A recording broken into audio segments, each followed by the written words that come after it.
amado hermano, a Escuela Dominical. Espero en Dios que hayan tenido una semana muy bendecida y quiero agradecerles por una vez más estar nuevamente en Escuela Dominical. Me siento muy alegre de saber de que ustedes aquí una vez más. Gracias por siempre estar al pendiente de la clase y en esta hora vamos a comenzar. Me alegro de poder saber que me están escuchando. Les mando un fuerte saludo y vamos a comenzar la clase. Les pido que mantengan su Biblia abierta, que mantengan su libro de texto abierto, si tienen su libro de texto. Y vamos a comenzar la clase. Y antes de comenzar, quiero que ustedes se unan conmigo en una breve oración, pidiéndole primeramente a Dios, al Espíritu Santo, que nos diga, que nos guíe, que nos ayude a aprender de su palabra, para que nosotros podamos recibir lo que Él quiere darnos en esta hora. Padre que estás en los cielos, te doy gracias, Señor, por esta hermosa bendición, donde puedo, Señor, una vez más compartir de tu hermosa palabra a mis hermanos, a mis hermanas y a los oyentes, Padre. Te pido que les bendigas, que les guardes y que podamos aprender más de tu palabra, y todo te lo pido en el nombre de Jesucristo. Amén y amén. Bueno, amado hermano, la semana pasada estuvimos estudiando sobre los mensajes de Cristo a las iglesias, parte 1. Pero hoy vamos a concluir esta segunda parte y el tema de esta clase es casi la misma que la semana pasada, pero es parte 2 y el tema es los mensajes de Cristo a las iglesias, parte 2. Nuestro versículo clave se encuentra en Apocalipsis capítulo 3, su versículo 1, y quiero que me acompañe, siempre tenga su Biblia abierta, y lo voy a leer en el nombre del Padre, del Hijo y de su Santo Espíritu. Y dice así: escribe al ángel de la iglesia en Sardis, el que tiene los 7 espíritus de Dios y las 7 estrellas, dice esto: yo conozco tus obras, que tienes nombre de que vives y estás muerto. Nuestra verdad central de esta clase es: Jesucristo exhorta y alienta a su iglesia. Bueno, hemos estudiado ya 7 clases en total, 7 clases. La parte 1, la clase de la semana pasada, la parte 1, estuvimos estudiando sobre la iglesia de Éfeso. Segundo, estudiamos la iglesia de Esmirna. Y la tercera iglesia que estudiamos fue la iglesia de Pérgamo. Ahora estamos en la segunda parte y vamos a estar estudiando 4 iglesias. Va a ser un poquito más rápido, pero vamos a estar estudiando la iglesia de Tiatira, vamos a estudiar la iglesia de Sardis, la iglesia de Filadelfia y la iglesia a la Odisea. Y quiero que al final de estas 2 clases usted se haga esta pregunta: ¿qué hemos aprendido de las 7 iglesias? Esas 7 iglesias establecidas en el Asia Menor. Estas son las 7 iglesias, parte 1, parte 2. ¿Qué hemos aprendido de estas iglesias? Bueno, vamos a comenzar. Y como les repito, la clase pasada comenzamos el estudio sobre las 7 iglesias establecidas en el Asia Menor. En esta clase vamos a concluir con el estudio y vamos a estudiar las últimas 4 clases que ya se las repetí. Bueno, vamos a comenzar. La primera iglesia que vamos a estudiar es la iglesia de Tiatira. Bueno, esa iglesia, y como siempre vamos a estudiar 4 puntos: cómo se presenta Dios a la iglesia en la carta, cuáles fueron los elogios que recibió la iglesia, cuáles fueron las reprensiones que recibió la iglesia, y número 4, cuál es la promesa que se le fue dada al remanente de esta iglesia. Bueno, comenzaremos con la iglesia de Tiatira, y esta iglesia la vamos a encontrar en el capítulo 2 del versículo 18 en adelante. Bueno, la iglesia de Tiatira, ¿cómo se presenta Dios a la iglesia? ¿Cómo se describe Dios a la iglesia de Tiatira? Lo vamos a encontrar en el capítulo 2, versículo 18, y dice: el Hijo de Dios, el que tiene ojos como llama de fuego y pies semejantes al bronce bruñido, dice esto. Aquí podemos ver su dominio, su poderío, y que Él tiene control sobre todo. Ahora, cuando dice ojos como llama de fuego, sabemos que nuestro Señor Jesucristo traspasa todo pensamiento, traspasa todo lo que hay dentro de nosotros. En otras palabras, no hay nada que nosotros podemos ocultarle al Señor. Y eso debemos de entenderlo, que no hay nada, ningún secreto que Dios no lo sepa. No hay nada que nosotros podamos hacer y aunque nosotros digamos lo hago a escondidas, No hay nada que podemos ocultarle al Señor. Le podemos ocultar algo a nuestra familia, le podemos ocultar algo a nuestros pastores, a nuestra iglesia, a su pareja, a su mejor amigo, etc. Usted le puede ocultar lo que sea a esas personas porque somos seres humanos y yo no puedo decir yo conozco su corazón, yo conozco su mente, porque no lo conozco, ni usted conoce el mío. Pero nuestro Señor Jesucristo se describe con ojos como llama de fuego, que significa que ante Él es traspasado todo nuestro ser y que delante de Él no hay nada oculto. Salmo 139 podemos encontrar la omnisciencia y la omnipresencia de nuestro Señor Jesucristo, lo cual describe una de las cualidades de Él, de que Él ya ha escudriñado nuestro corazón, ha escudriñado nuestra mente, y desde antes que las palabras sean puestas en nuestra lengua, Él ya las conoce. Para mí es algo maravilloso porque me pongo a pensar y digo, Señor, no hay nada que nosotros le podemos ocultar. Más bien, Él, antes de que salgan las palabras de nuestra boca, Él ya las conoce. Él sabe nuestros pensamientos, Él sabe nuestras necesidades. Entonces, a la iglesia de Tiatira, nuestro Señor Jesucristo se presenta así. En otras palabras, le está diciendo, yo conozco todo. No hay nada que tú puedas ocultar delante de mí porque yo ya lo conozco.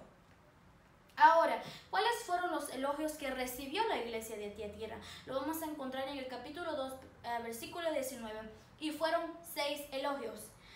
Primer elogio fueron sus obras, su amor, su fe, su servicio, su paciencia, y que sus obras postreras eran mayor que las primeras. Significa que esa iglesia era una iglesia que trabajaba mucho, que tenía muchas obras. No era una iglesia que descansaba, sino que siempre estaba haciendo algo, siempre estaba trabajando para Dios. Por eso dice que sus obras postreras, o sea, las que estaba haciendo, eran aún mayor que las que había hecho antes. O sea,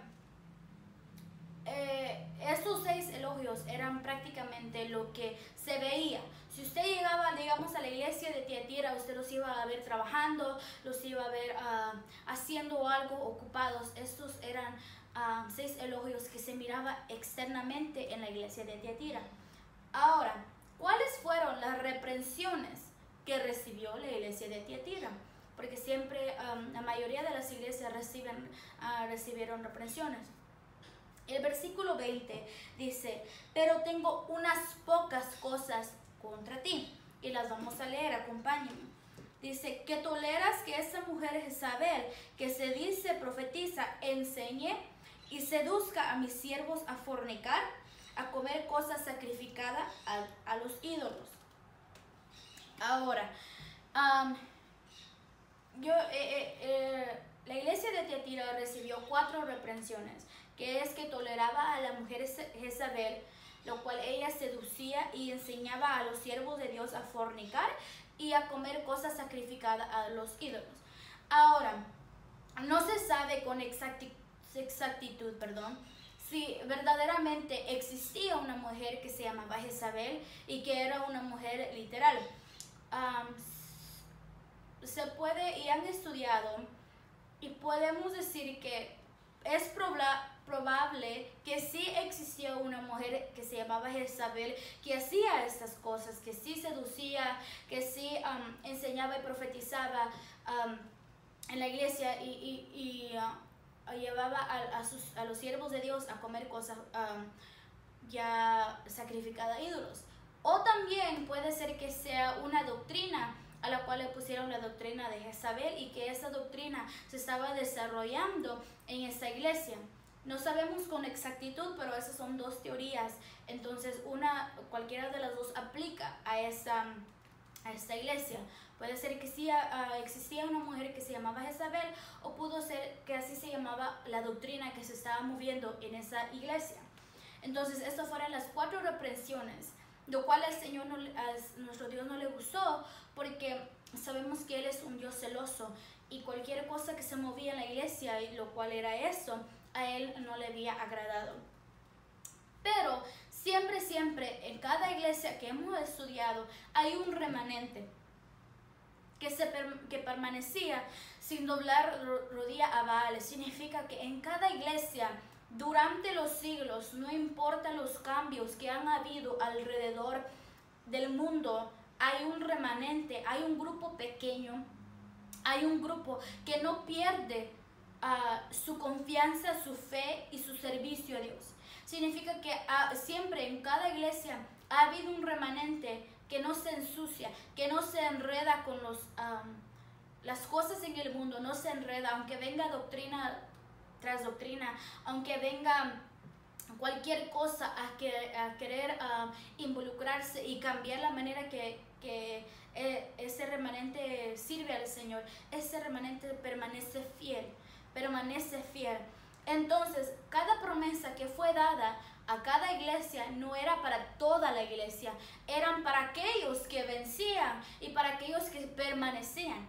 Ahora, ¿cuál era la promesa que vemos en la iglesia de Tiatira? Va a ser el versículo 26 al 29 y dice de la siguiente manera: al que venciere, como les digo, son pocos, al que venciere y guardare mis obras hasta el fin, yo le daré autoridad sobre las naciones y las regirá con vara de hierro, y serán quebradas como vaso de alfarero, como yo también la he recibido de mi Padre. Y le daré la estrella de la mañana. El que tiene oído, oiga lo que el Espíritu dice a las iglesias. Entonces, esa fue la promesa que le fue dada al remanente que permaneciere fiel hasta el fin. Si usted nota, cada promesa comienza con al que venciere. Al que venciere. Significa que todos vamos corriendo esta carrera, pero no todos vamos a terminar. Y no todos vamos a ganar, sino que en el camino algunos van a quedar tirados, algunos se van a dar por vencidos. Entonces, el que venciere, el que luchare, el que perseverare, ese recibirá la recompensa. Nos vamos a mover a la segunda iglesia, que es la iglesia de Sardis. Ahora, la palabra Sardis o la iglesia de Sardis representa a un remanente. Ahora, ¿cómo se presenta Dios a la iglesia de Sardis? Ahí es cuando nos movemos al capítulo 3, su versículo 1. Y se presenta Dios como el que tiene los 7 espíritus de Dios y las 7 estrellas. Ahora, ¿cuáles fueron los elogios que recibió la iglesia de Sardis? Lo vamos a encontrar en el versículo 4. Y va a ser de la siguiente manera. Ahora, el problema aquí, o lo que he estudiado aquí, es de que esta iglesia no recibió elogios en sí. O sea, los elogios que recibió no fue para toda la iglesia, sino que pongamos atención en el versículo 4, dice: pero tienes unas pocas personas en Sardis que no han manchado sus vestiduras y andarán conmigo en vestiduras blancas porque son dignas. Significa que de toda la iglesia, muy pocas personas formaban parte de ese remanente que le servía a Dios como se debía ser. Significa que esa iglesia era una iglesia ya dirigida mucho por otros espíritus, una iglesia que ya no se dejaba dirigir por la voz del Espíritu Santo. Pero solo habían quedado muy pocas personas que verdaderamente le servían a Dios y no habían manchado sus vestiduras. Entonces vemos las reprensiones que recibe del versículo 1 al 3. Y si nosotros notamos, desde el principio recibe una fuerte reprensión. Y a eso es lo que quiero llegar. Dice: escribe el ángel de la iglesia en Sardis, el que tiene los 7 espíritus de Dios y las 7 estrellas, dice esto. Y ahí es donde comienza: yo conozco tus obras, que tienes nombre de que vives y estás muerto. Versículo 2: sé vigilante y afirma las otras cosas que están para morir, porque no he hallado tus obras perfectas delante de Dios. Acuérdate pues de lo que has recibido y oído, y guárdalo y arrepiéntete, pues si no velas, vendré sobre ti como ladrón y no sabrás a qué hora vendré sobre ti. Y para mí lo más duro que esa iglesia recibió fue en el versículo 1, dice, tienes nombre de que vives, pero estás muerta. En otras palabras, se ve por fuera de que tú tienes vida, pero por dentro tú estás muerto espiritualmente. Y yo creo que nosotros debemos de reflexionar sobre esta palabra, porque a veces nosotros podemos considerarnos a nosotros mismos que tenemos vida espiritual, pero hace mucho que ya la hemos perdido. Entonces lo que Dios le dice a esta iglesia es que todas las obras que tú has hecho, todo lo que tú has venido haciendo, no me han venido agradando. Por eso le dice en el versículo 2, al final del versículo 2 dice, porque no he hallado tus obras perfectas delante de mí. Significa que esa iglesia trabajaba, tenía obras, pero esas obras iban en vano porque no le agradaban a Dios. Quiero que usted y yo entendamos eso. Por eso ahí también va lo que dice, tienes nombre de que vives, pero estás muerto. Significa, era una iglesia y muchos conocían que era una iglesia, pero dentro de esa iglesia no había el Espíritu Santo, no estaba Dios, estaba muerta. Cuando nosotros perdemos a Dios, perdemos al Espíritu Santo y nos alejamos, estamos muertos. E incluso podemos estar en una iglesia y vivir como que si estuviéramos muertos. ¿Por qué? Porque estamos en una iglesia solamente por estar. Estamos en una iglesia a veces solamente para que nos digan, tú eres cristiano.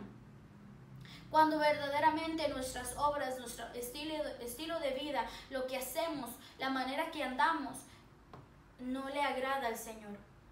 Entonces, podemos llevar un rótulo como estos, digamos, puedo llevar un rótulo aquí que me diga yo soy cristiana, pero si mis acciones, si mi vida no refleja a Cristo, estoy muerta.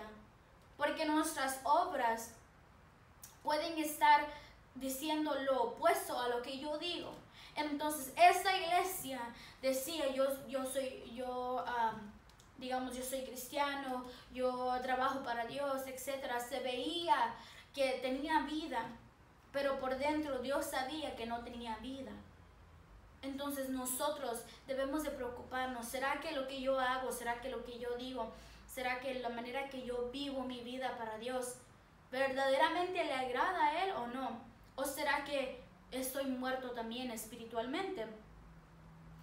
Pero hay una promesa en el versículo 5 y dice lo siguiente: el que venciere será vestido de vestiduras blancas, y no borraré su nombre del libro de la vida, y confesaré su nombre delante de mi Padre y delante de sus ángeles.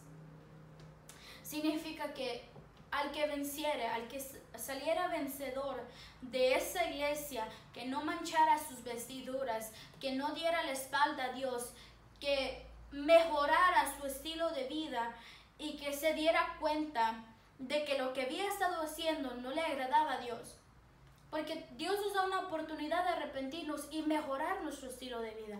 Tenemos un Dios que nos da muchas oportunidades. Entonces a la iglesia de Sardis Dios le dio esta oportunidad. Mejora las obras, las pocas obras que te quedan, mejóralas para que yo pueda vestirte a ti de vestiduras blancas. Mejora tu estilo de vida. Mejoremos la manera que le servimos a Dios. ¿Será que Dios sigue siendo el motivo de nuestra vida? Lo que hacemos, ¿será que le agrada al Señor? Yo no puedo decirle a usted qué es lo que le agrada o no le agrada al Señor, porque yo no le conozco a usted.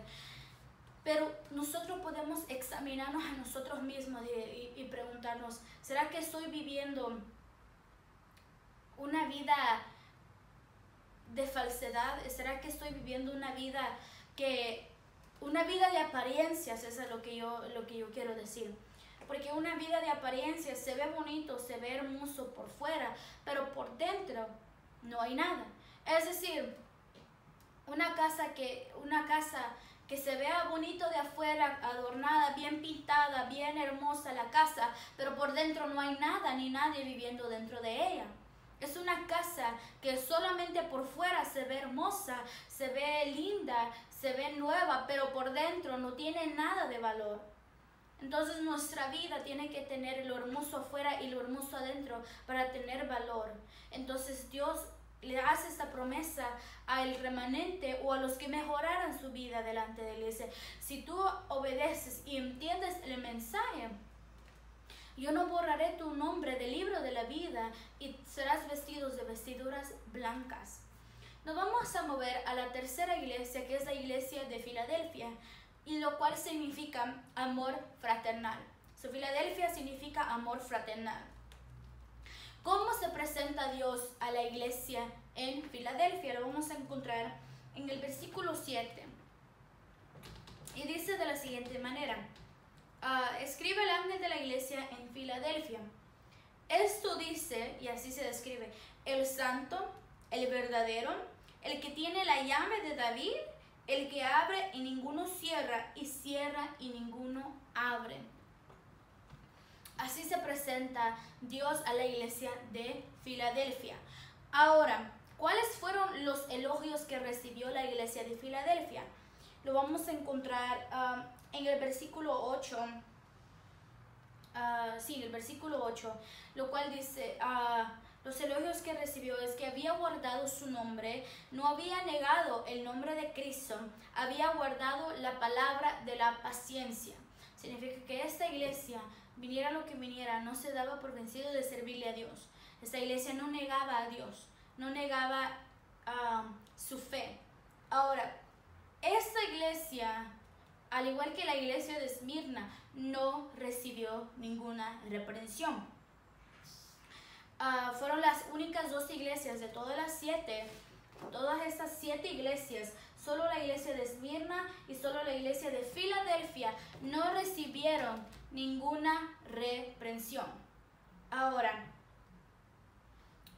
también hay una promesa para esta iglesia y dice, yo en el versículo 12, yo le haré columna en el templo de mi Dios y nunca más saldrá de ahí. Escribiré el nombre de la ciudad de mi Dios, la nueva Jerusalén, la cual desciende del cielo de mi Dios, y mi nombre nuevo. Ahora, esta iglesia había pasado por muchas cosas también. Si nosotros nos pusiéramos a leer y a estudiar, en el versículo 9 vemos que ahí estaba la sinagoga de Satanás. Significa que había mucha idolatría, mucho paganismo, había mucho sacrificio a ídolos, digamos, y había muchas de esas cosas que se estaban moviendo. Ahí se había movido la sinagoga de Satanás. Pero a pesar de toda la influencia, digamos, que había alrededor de esta iglesia no había negado a Dios, no había negado su fe, y aunque viniera mucha influencia, aunque viniera tanta cosa, esta iglesia no había negado su fe y no había perdido la palabra del Señor, sino que era una iglesia que se mantenía, era una iglesia que no dejaba a Dios, era una iglesia que se mantenía. Y Dios había visto esas obras, Dios había visto que había guardado su nombre, que no había negado su nombre, que había guardado la palabra. Había guardado su palabra, aunque viniera mucha influencia, pero no se había dado por vencida. Y me voy a mover a la última iglesia para que ya después yo pueda explicarle la segunda parte que vamos a estudiar. Y la iglesia de la Odisea, bueno, la palabra la Odisea se compone de dos partes. Laos, que significa pueblo, y Daik, que significa costumbre, manera o derecho. Y esta iglesia representa a una iglesia de complacencia propia y espíritu humano. Esta fue una de las peores iglesias que vamos a estudiar. Como les repito, fue una iglesia de complacencia propia y llena del espíritu humano, no del Espíritu Santo, sino del espíritu humano. ¿Cómo se presenta Dios a esta iglesia? Lo vamos a encontrar en el versículo 14 y dice: escribe el ángel de la iglesia en la Odisea. He aquí el amén, el testigo fiel y verdadero, el principio de la creación de Dios, dice esto. A diferencia de las otras 6 iglesias que estudiamos, la iglesia de la Odisea fue la única iglesia que no recibió ningún elogio. Pónganse a pensar, esta iglesia es una de las iglesias más terribles, para ya llegar al punto de que Dios no haya encontrado nada bueno o ninguna cosa que halagarle a esta iglesia. Recibió 0 elogios y recibió reprensiones. Eso sí recibió. Ahora, las reprensiones que podemos ver, lo vamos a ir leyendo. En el versículo 15, o sea, el versículo 15 en adelante son puras reprensiones. Y es de lo siguiente, donde dice: yo conozco tus obras, que ni eres frío ni caliente. Ojalá fueses frío o caliente. Pero por cuanto eres tibio y no frío ni caliente, te vomitaré de mi boca. Porque tú dices: yo soy rico y me he enriquecido y de ninguna cosa tengo necesidad. Y no sabes que tú eres un desventurado, miserable, pobre, ciego y desnudo.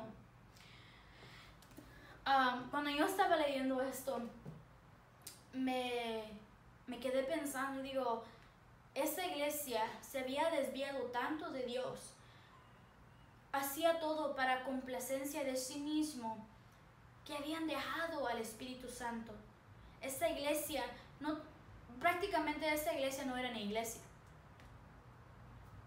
Y lo que me llamó mucho la atención es que dice que ni eres frío ni caliente. Cuando nosotros comemos o tomamos algo, siempre nos gusta o es caliente o es frío. A la mayoría de las personas no les gustan las cosas tibias. Por ejemplo, si usted se va a tomar una Coca-Cola, a mí en lo personal me gusta con bastante hielo. La Coca-Cola tibia no me gusta porque yo siento que me lastima la garganta. No me gusta. Digamos, vamos a tomar una sopa o un caldo. No nos gusta que el caldo esté tibio, nos gusta que esté caliente, bien caliente, para así poderlo disfrutar. Entonces, esa misma comparación hace Dios con esta iglesia, diciendo: ojalá fueses frío, ojalá fueses caliente, pero eres tibio. A ninguno le gustan las cosas tibias, porque causa náusea. Entonces el Señor Jesucristo le dice a esta iglesia: tú no eres ni frío ni caliente, eres tibio. Ojalá, le dice, tú fueses frío o caliente, ojalá te decidieras. En otras palabras, ojalá te decidieras que si vas a ser frío, que te enfríes, pero si vas a ser caliente, que seas caliente, pero no puedes estar en medio. Y este es un mensaje para esta generación también. No podemos servirle a dos señores. No podemos servirle a Dios y servirle a Satanás. No podemos servirle a Dios y servirle al mundo. No podemos vivir para Dios y vivir para el mundo. No podemos decir: yo soy cristiano, pero vivir como que si no lo fuéramos. Entonces ese mensaje le está dando Dios a esta iglesia, diciendo: ojalá escogieras. Ojalá escogieras este camino o este camino, pero no estás escogiendo, estás en medio. Entonces esta iglesia sí le sirvo a Dios, pero no le sirvo. Soy de Cristo, pero vivo para el mundo. Entonces ese es el mensaje que le está dando a esta iglesia.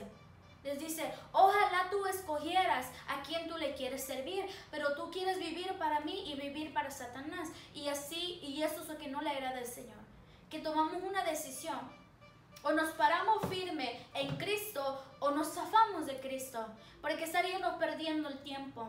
En otras palabras, Dios le está diciendo: ojalá tú escogieras en qué área tú quieres estar, porque estás perdiendo el tiempo. No perdamos nuestro tiempo diciendo vivimos para Dios, pero no vivimos para Él. Y yo quiero entrar a un poquito qué es lo que yo he aprendido, digamos, o qué podemos aprender de esta iglesia, de estas iglesias. Y quiero comenzar con la iglesia de Tiatira. La iglesia de Tiatira había crecido y prosperado, pero había descuidado muchas áreas muy importantes como iglesia. Aunque era una iglesia que abundaba en obras, se había descuidado de la verdadera enseñanza y había dejado entrar el paganismo, las falsas doctrinas. Entonces, esta iglesia hacía buenas obras, siempre tenía algo que hacer, pero había descuidado lo más importante, que era la enseñanza, que había sido la palabra de Dios. Por eso muy fácilmente entró el paganismo, muy fácilmente entró la doctrina de Jezabel a esa iglesia, porque habían descuidado la palabra de Dios. Aunque las obras son buenas, porque nosotros debemos de hacer obras, pero esta iglesia, y a veces nosotros también pensamos que por obras nosotros seremos salvos. Entonces las obras son buenas y se deben hacer. Sin embargo, no deben de ser obras para adquirir méritos a fin de ser salvos. Debemos de hacer obras, es importante, pero no descuidar el hecho de que podemos perder nuestra salvación, sino descuidamos de lo más importante, que es nuestra vida espiritual con Dios. Y esto había pasado en la iglesia de Tiatira. Eso debemos de aprender nosotros, a no descuidar lo más importante, que por hacer buenas obras descuidemos la parte más importante, y esta iglesia descuidó la enseñanza y por eso entraron las falsas doctrinas y el paganismo a esta iglesia. ¿Qué podemos aprender de la iglesia en Sardis? Bueno, esta iglesia falló en separar al mundo de la iglesia. Esta iglesia falló en esa separación. Esta iglesia, y Dios le dice, debes de recordar la sana doctrina y guardarla, porque te has olvidado y la has mezclado. Has hecho una sola de todo esto y no tiene que ser así. Tiene que haber una clara distinción entre el mundo y la iglesia de Cristo. Ellos habían también muerto espiritualmente y habían quedado secos. Ahora en día hay iglesias donde aparentemente se mueve el Espíritu Santo, pero solamente han creado una atmósfera sin la presencia y el poder de Dios. A veces nos descuidamos y a veces pensamos que sentimos la presencia de Dios, pero lo confundimos con nuestro emocionalismo, lo confundimos con nuestras emociones. Entonces debemos de hacer una clara distinción, que si es el Espíritu Santo que se mueve de nosotros, vamos a vivir conforme al Espíritu Santo. Pero si en nosotros todavía está el mundo, si en nosotros todavía hay cosas que a Dios no le agradan, entonces no puede morar el Espíritu Santo en nosotros. Y eso es lo que nos enseña la iglesia de Sardis. Tiene que haber una clara distinción, tiene que haber una diferencia, debe de haber una línea que marca lo que es del mundo y lo que es de la iglesia. Y lo que es de la iglesia sigue la santidad a Dios. ¿Qué nos enseña la iglesia de Filadelfia? La iglesia de Filadelfia, aunque eran pocos, por eso dice en el versículo 8 dice, porque aunque tienes poca fuerza, has guardado mi palabra y no has negado mi nombre. Significa que era una iglesia pequeña, era una iglesia que se sentía débil porque era más pequeña, pero había hecho obras buenas. Y era una iglesia conocida como una iglesia llena del Espíritu Santo. Era una iglesia amplia para hacer la obra misionera y la evangelización. Aunque era un remanente pequeño, o sea, era una iglesia pequeña, en pocos números, ellos habían dado lugar al Espíritu Santo. Eso es lo que nos enseña la iglesia de Filadelfia. Aunque quedemos pocos, aunque seamos pocos, seamos una iglesia, un remanente que le dé todo el lugar al Espíritu Santo. La iglesia de Filadelfia era una iglesia pequeña, una iglesia de pocos números, pero era grande en el poder del Espíritu Santo, porque ellos habían dejado atrás el mundo y habían guardado la presencia de Dios, le daban el lugar a Dios. Ahora en día, muchas iglesias hacen lo que ellos quieren y ya no le dan el tiempo a Dios. Y la iglesia de la Odisea, ¿qué nos enseña? Bueno, la iglesia de la Odisea era una iglesia gobernada por el hombre y no por el Espíritu Santo. O sea, era al revés, era lo opuesto a la iglesia de Filadelfia. Ahí estaban las generaciones, ahí están las generaciones de las iglesias ahora en día. Significa que muchas iglesias se comportan como la iglesia de la Odisea, donde en estas iglesias no se permite predicar al pueblo lo que el pueblo necesita o lo que el Espíritu Santo quiere decir, sino que en estas iglesias se habla y se predica lo que a la gente le gusta oír. Y nosotros ya no estamos para esos tiempos, estamos para darle todo el lugar al Espíritu Santo para que sea Él hablando a nuestras vidas. La iglesia de la Odisea nos enseña que es una iglesia que le ha dado la espalda al Espíritu Santo y que se deja guiar por complacencia misma y por el espíritu humano. Nosotros debemos de dirigirnos no por nuestro espíritu, no por lo que yo quiero oír, no por lo que a mí me gusta, sino por lo que le gusta al Espíritu Santo, sino por lo que yo necesito. Entonces, esto nos enseñan estas 4 iglesias. Cada una tiene un mensaje diferente, pero cada una nos enseña a nosotros algo. Entonces, yo quiero que usted siga estudiando esto y hágase esa pregunta: ¿qué me enseña cada iglesia? Yo les digo un poquito de qué nos enseña cada iglesia, pero si usted puede, profundícese más y medite en la palabra del Señor. ¿Cómo podemos aplicar la palabra a nuestra vida? No seamos como estas iglesias, seamos como la iglesia de Esmirna, como la iglesia de Filadelfia, no como la iglesia de Laodicea, aunque la iglesia de Laodicea es la que se está moviendo ahora en día. Es puro espíritu de complacencia propia y un espíritu humano. Ya no es el Espíritu Santo que dirige a la iglesia de hoy en día. Hagámonos esta pregunta. Basado en lo que aprendimos en las 7 iglesias, que hemos aprendido en estas 7 iglesias, preguntémonos, ¿por qué es importante tener en cuenta lo que hay dentro de nosotros al examinar nuestra propia salud espiritual o la salud de nuestra iglesia? Porque si estudiamos cada iglesia, como nos hemos estudiado, cada iglesia fue examinada completamente para ver la salud espiritual que cada iglesia tenía. Ahora la pregunta es, ¿por qué es importante examinar nuestra salud espiritual? Y con esto quiero concluir, amado hermano. Espero en Dios que haya sido de bendición esta clase, y les agradezco a cada uno de ustedes por poner atención, por permanecer escuchando las clases, y espero en Dios que aprendamos y sigamos aprendiendo. Que el Señor me los bendiga, que el Señor me los guarde, y nos veremos hasta la próxima. Aquí es su servidora, mi hermana Dulce Ordóñez.